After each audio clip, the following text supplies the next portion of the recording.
வணக்கம் நண்பா. நான் உங்கள் ட்ரைபல் சீஃப் தமிழ்நாடு. இன்னைக்கு வீடியோல பார்க்க போறது எதை பத்தி போனா, இன்னைக்கு நீங்க பார்த்திருப்பீங்க ரோமன் ரெயின்ஸ் பிரான்சன் ரீட் பார்த்தீங்கன்னா அந்த அளவுக்கு அட்டாக் பண்ணி ஹாஸ்பிட்டல்ல கூட்டிட்டு போற அளவுக்கு பண்ணிட்டாரு. நம்ம ட்ரைபல் சீஃபை இந்த மாதிரி பார்த்து பல வருஷம் ஆச்சுல. சரி, ரோமனுக்கு என்ன ஆச்சு, இதை பத்தி தான் பார்க்க போறோம். அண்ட் மோர் வீடியோஸையும் பார்க்கறதுக்கு நீங்க மறக்காம ஃபர்ஸ்ட் டைம் வந்திருக்கோங்க சப்ஸ்கிரைப் பண்ணிக்கோங்க. பெல் ஐக்கானை கிளிக் பண்ண மூலியமா தினமும் ப்ரோசனிங் செய்யல தமிழ்ல தெரிஞ்சுக்கலாம். ரோமன் ரெயின்ஸ் ரசிகர்கள் எல்லாருமே பார்த்தீங்கன்னா கிளாஸின் பேரிஸை பெருசாக பார்த்துருக்க காரணம் ரோமன் ரெயின்ஸ். ஏன்னா ரோமன் ரெயின்ஸ் வந்து ஒரு சிங்கிள்ஸ் மேட்ச்சில் விளையாடி ரொம்ப நாளாக ஆச்சு. சோலோ சிக்காவுக்கு ரோமனுக்கு ஒரு மேட்சை பார்த்துருப்போமே, அது சிங்கிள்ஸ் மேட்ச். பட் ஆனால் ப்ரீமியர் பேப்பர்னா ரசல் மினியால கோடி ரோட்ஸ் கூட சண்டை போட்டு தான். அதுக்கப்புறமா இன்னைக்கு தான் பிரான்சன் இருக்கிற ஒரு சிங்கிள்ஸ் மேட்ச் ரோமன் ரெயின்ஸ் விளையாடுறாரு. ஆக்சுவலி பாரிஸ் மக்களை உண்மையிலேயே பாராட்டலாங்க. அந்த சேர் பண்ணுற விஷயத்தில் யூகே காரனையும் ஐரோப்பிய காரனையும் அடிச்சிக்க முடியாது. அப்படி என்ன பூச்சல் விடுறானுங்க, உண்மையிலேயே பார்க்கறதுக்கு செம்மையா இருந்தது. அண்ட் ரோமன் ரெயின்ஸுக்கு பல முறை பார்த்தீங்கன்னா பிரான்சன் ரீடு அவருடைய சுனாமி ஃபினிஷரை போட்டு ரோமன் ரெயின்ஸ் கரைய முடிக்கலான்னு சொல்லிட்டு பல முறை ட்ரை பண்ணுறாரு. ஆனால் எந்த முறையிலையும் பார்த்தீங்கன்னா ரோமன் ரெயின்ஸ் வந்து அதுக்கு முட்டு கொடுக்குற மாதிரி இல்லை. ஒவ்வொரு முறையும் பார்த்தீங்கன்னா ரோமன் ரெயின்ஸ் வந்து அதை தடுத்து எழுதிட்டே இருந்தாரு. ஈவன் எனக்கு ரோமன் ரெயின்ஸ் மேட்ச்சில் ரொம்ப பிடிச்சது கேட்டிங்கன்னா ஒரு ஸ்டாமினா அண்ட் நியூ ஃபினிஷஸ் நிறைய புது ட்ரிக்கெல்லாம் யூஸ் பண்ணியிருந்தாரு. அதுவும் குறிப்பாக பார்த்தீங்கன்னா ரோப்லேருந்து ஜம்ப் பண்ண விஷயத்துலலாம் ரோமன் ரெயின்ஸ் பார்த்தீங்கன்னா ரொம்ப ஃபாஸ்ட்டாக அட்டாக் பண்ணலாம் ரொம்ப நல்லா இருந்தது. இந்த மேட்சோட ஃபைனலில் பார்த்தீங்கன்னா ட்ரைபல் சீஃப் ரோமன் ரெயின்ஸ் வந்து பிரான்சன் ரீடர்ஸ்க்கு ஸ்பியரை போட்டு வின் பண்ணிட்டாரு. வின் பண்ணதுக்கு அப்புறமா அவருடைய நீண்ட நாள் பகையாளியான பால் ஹேமனை பார்த்துட்டு போயிருப்பாரு. ஆக்சுவலி பால் ஹேமனை பார்த்த உடனே பார்த்துட்டு ரோமன் ரெயின்ஸை பார்த்தோன்னே தெரிஞ்சிருச்சு இன்னைக்கு நமக்கு கிளம்புன்னு. ஸோ அதனால பால் ஹேமன் பார்த்தீங்கன்னா I love you tribal chief, I love you Roman, எப்பவுமே நீங்கள் தான் ட்ரைபல் சீஃப், நீங்கள் தான் கெத்துன்னு சொல்லிட்டு கையெழுத்து கும்பிட்டுருப்பாரு. இந்த கையெழுத்து கும்பிட்ற விஷயத்தை பார்த்தோன்னே ரோமன் ரெயின்ஸோ கும்பிடுறியாக்கண்ணா கும்பிடு ஃபர்ஸ்ட் ஷூவை தான் அப்படின்னு சொல்லிட்டு ஷூவை கேட்பாரு. சரி, ஷூவை கேட்டுட்டு விட்டுருவாரு அப்படின்னு நினைச்சா இல்ல, பால் ஹேமன் என்னையெல்லாம் பண்ணியிருக்காரு. ரசல் மேலேயே அடிக்கக்கூடிய இடத்துலலாம் அடிச்சிருக்காரு. அப்படிப்பட்ட பால் ஹேமனை ரோமன் ரெயின்ஸ் சும்மா இருப்பாரா? ஸோ அதனால பால் ஹேமனுக்கு பார்த்தீங்கன்னா அவருடைய லாக் உண்டு பார்த்தீங்களா, இந்த லாக்கை சமீப காலமாக நான் ரோமன் ரெயின்ஸ் போட்டு பார்த்துட்டே இல்லை, ரொம்ப நாள் கழிச்சு போட்டுக்காரு போகுது. அதை வந்து பால் ஹேமனுக்கு போட்டுட்டாரு. பால் ஹேமனுக்கு மட்டை ஆயாச்சு.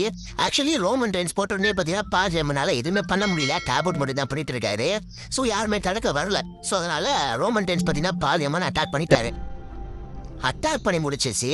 அவருடைய ஷூ எல்லாத்தையுமே இதனால் வரைக்கும் பால் ஹேமன் தான் மாலையாட்டு போட்டுட்டு இருந்தாரு. அந்த மாலை இதுக்கப்புறமா இருக்கக்கூடாது அப்படிங்கிறதுனால ரோமன் ரெயின்ஸ் அந்த ஷூஸை எடுத்துட்டாரு. நல்ல வேலைங்க, ரோமன் ரெயின்ஸ் அதை மாலையை எடுத்து போடல, அது ரொம்ப கேவலமா இருந்திருக்கும். பட் ஆனால் ரோமன் ரெயின்ஸ் ஒரு விஷயம் பண்ணாரு, எனக்கு ரொம்பவே பிடிச்சிருந்தது.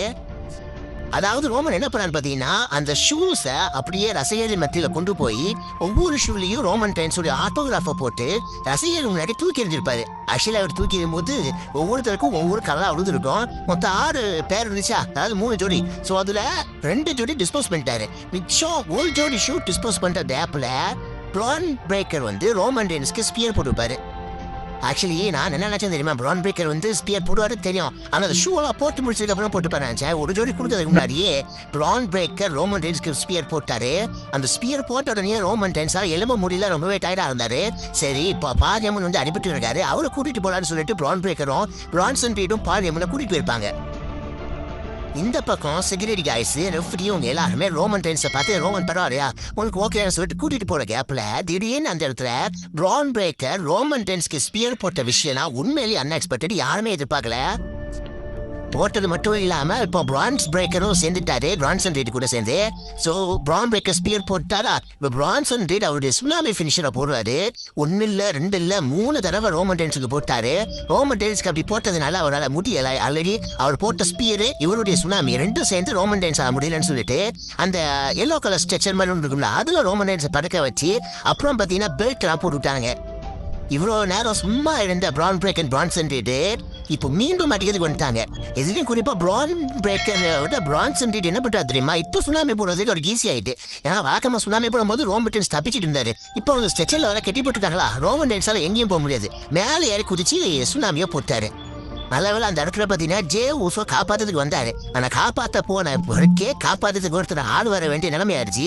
ஏன்னா ஜே ஊசோ பார்த்தீங்கன்னா ப்ரான் பிரேக்கர் பிரான்சன் 2 பேர் இருக்கனால அவங்க 2 பேரும் சேர்ந்து ஜே ஊசோ ஒரு மூலையில் தள்ளி விட்டார். ரோமன் ரெயின்ஸ் பாவங்க போகும்போது ரோமன் ரெயின்ஸை ஸ்ட்ரெச்சரில் கூட்டிகிட்டு போகிற மாதிரி காட்டியிருப்பாங்க.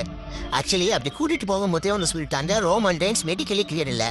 ஆக்சுவலி இது வந்து டபிள்யூஏல யூஸ் பண்ணவே கூடாதுங்க. மெடிக்கலி கிளியர் இல்லை அப்படின்னாலே அவங்க ரொம்ப வர மாட்டாங்க அப்படின்னு அர்த்தம்.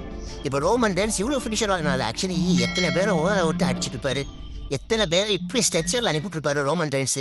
அப்படிப்பட்ட ரோமனையே இன்னைக்கு ஸ்ட்ரெச்சர்ல அனுப்பிவிட்டாருப்பா இந்த சுத்திரன்ஸ் டீம். ஸோ ஜேவுஸும் கூட சேர்ந்து போன மாதிரி காட்டிட்டாங்க. ஸோ அது மட்டும் இல்லாம மெடிக்கல் டீம் வந்து ரோமன் ரெயின்ஸை பேக் சீட் கூட்டிட்டு போகும்போது ரோமன் ரெயின்ஸ் மெடிக்கலி சரியில்லை, ரோமன் ரெயின்ஸை ஹாஸ்பிட்டலில் கூட்டிட்டு போயிட்டு தான் அப்டேட் கொடுப்போம் அப்படிங்கிற மாதிரி சொன்னாங்க. அது எப்படி கோடி ரோட்ஸுக்கு இன்ஜுரி ஆயிட்டு அப்படின்னு சொல்லிட்டு வர முடியல அப்படின்னு ஏமாத்துறாங்களோ அதே ஃபார்முலாவை தான் இப்போ மீண்டும் பார்த்தீங்கன்னா ரோமன் ரெயின்ஸுக்கு பண்ணியிருக்கிறாங்க. அது இப்போ நடிக்க போற படத்துல கொஞ்சம் ரோல் பெருசு. ஆக்சுவலி அவர் ஹீரோ கிடையாது, அவர் ஒரு கேரக்டர். அவெஞ்சர்ஸ்ல ஒரு கேரக்டர் இருப்பாங்க, அந்த மாதிரி ஒரு கேரக்டர். ஸோ ஆனால் மூவி ஃபுல்லாக இருக்க மாட்டாரு. அந்த ஃபைட் கிளப் மூவில ஹெல்ப் கேட்கறதுக்காக, அது ஒரு கார்ட்டூன் தானே, காமிக்ஸ் தானே நம்ம டைம்ல. ஸோ அதுல வந்து ரோமன்ட்ட ஹெல்ப் கேட்கறதுக்காக அக்குமை பார்க்கறது போவாங்க. ரோமன் ரெயின்ஸுக்கு அந்த படத்துல கேரக்டர் பேர் வந்து அக்குமை. ரெட் கலர் மூடி, கழுத்துலலாம் ஒரு பெரிய குண்டு மாதிரி மாலையெல்லாம் போட்டிருப்பாரு. அவரை பார்க்கும்போது அவருக்கு ஒரு ஃபைட் சீனு, அந்த கோரியோட செக்மெண்ட் பண்றது, அந்த விஷயம் பார்த்தீங்கன்னா இருக்கும். ஸோ அதுக்காக ரோமன் ரெயின்ஸ் பட ஷூட்டிங் நடிக்கிறதுக்காக ஆஸ்திரேலியாவுக்கு போகணுங்க. ஆஸ்திரேலியா உங்களுக்கு தெரியும், ஆஸ்திரேலியா நாடு எவ்வளவு பெருசா இருந்தாலும் 80% பாலைவனம், 20% தான் மக்கள் வாழ்றாங்க. அந்த இடத்துல பாலைவனத்திலையும் சரி, மக்கள் இருக்கிற கடற்கரையிலையும் சரி ஷூட்டிங் இருக்குது. ஸோ ரோமன் ரெயின்ஸால கிட்டத்தட்ட ஒரு 1.5 மாசம் வர முடியாது. ஸோ 1.5 மாசம் ரோமன் ரெயின்ஸ் வரமாட்டாருன்னா ஏதாவது ஒரு காரணம் சொன்னோம்ல. அதுக்காக ரோமன் ரெயின்ஸுக்கு பயங்கரமா அடிப்பட்ட மாதிரியும் இன்னைக்கு எல்லாருமே வந்து அவருக்கு ஃபினிஷர் போட்ட மாதிரியும் காட்டிட்டாங்க. டபிள்யூபிள்யூ பார்த்தீங்கன்னா இப்போ ரோமன் ரெயின்ஸ் கண்டிப்பாக என்ன சொல்லுவாங்க தெரியுமா, அவர் மெடிக்கலி கிளியர் இல்லை, ரோமன் ரெயின்ஸ்க்கு மிகப்பெரிய காயம் ஏற்பட்டுருச்சு, செத்ரோலன்ஸ்க்கு இன்ஜுரி ஆயிட்டுன்னு சொல்லி ஏமாத்தினால அது மாதிரி இன்னும் இன்ஜுரினே தெரியல. ஆனால் ரோமன் ரெயின்ஸ் கண்டிப்பாக காயம் ஆயிருக்குது, உள்காயம் ஆயிருக்குது, ரெஸ்ட் எடுக்கணும் அப்படிங்கிற ஒரு பொய்யான விஷயத்த சொல்லுவாங்க. அந்த கேப்ல ரோமன் ரெயின்ஸ் பார்த்தீங்கன்னா படத்தை நடிச்சிட்டு வருவாரு. இன்னொரு விஷயம் தெரியுமா, அந்த படம் நடிக்கும் போது ரோமன் ரெயின்ஸோட ஆக்டர் கலராக வர மாற்றணும், ரெட் கலரில் வர மாற்றணும். ஸோ அப்போ கண்டிப்பாக ரோமன் ரெயின்ஸ் டபிள்யூபிள்யூ வர முடியாது. டபிள்யூபிள்யூ இதுக்கப்புறமா பார்த்தீங்கன்னா பிராக் லெஸ்னரும் ஜான்சனாக்குமான ஃபியூரை வச்சு தான் கொண்டு போறாங்க. ஸோ அதனால ரோமன் ரெயின்ஸ் அந்த டைம்ல தேவை இல்லை. அதனால அந்த டைமை பயன்படுத்திக்கிட்டு இப்போ ரோமன் ரெயின்ஸ் படம் நடிக்க போயிட்டாரா. ரோமன் ரெயின்ஸ் இதுக்கப்புறம் எப்போ வருவாருன்னா நவம்பர் மாசம் நடக்க போற வார் கேம் இருக்குல்ல, சர்வீசஸ் வார் கேம், அப்பதான் அவருடைய கால் ஷீட்டை கொடுத்திருக்காரு. அந்த நேரத்துல தான் ரோமன் ரெயின்ஸ் தேவைப்படுறாரு. இதுக்கப்புறமா ரோமன் ரெயின்ஸை நம்ம சர்வைவர் சீரிஸ் வார் கேம் டீம்ல தான் பார்க்க போறோம். ஷூட்டிங்கை முடிச்சுட்டு ஆஸ்திரேலியால ஷூட்டிங்கை முடிச்சுட்டு நவம்பர் மந்த் தான் டபிள்யூடிக்கு வருவாரு. அதுக்கப்புறமா வார் கேம்ல மேட்ச் விளையாடுவாரு அப்படின்னு சொல்லி எதிர்பார்க்கலாம். நிறைய பேர் வந்து இது உண்மை நினைச்சிருப்பீங்க, ஆனா சில பேருக்கு தெரிஞ்சிருக்கும் இப்படி அடி வாங்கும் போதே அண்ணன் படம் நடிக்க போறாருன்னு. ரோமன் ரெயின்ஸ் ஆல்ரெடி ரசல்மனியால சண்டை போட்டுட்டு கொஞ்சம் கேப்ல ரெஸ்ட் எடுத்தாரு. அதே மாதிரி இப்ப மீண்டும் ஒரு ரெஸ்ட் எடுக்கிறாரு.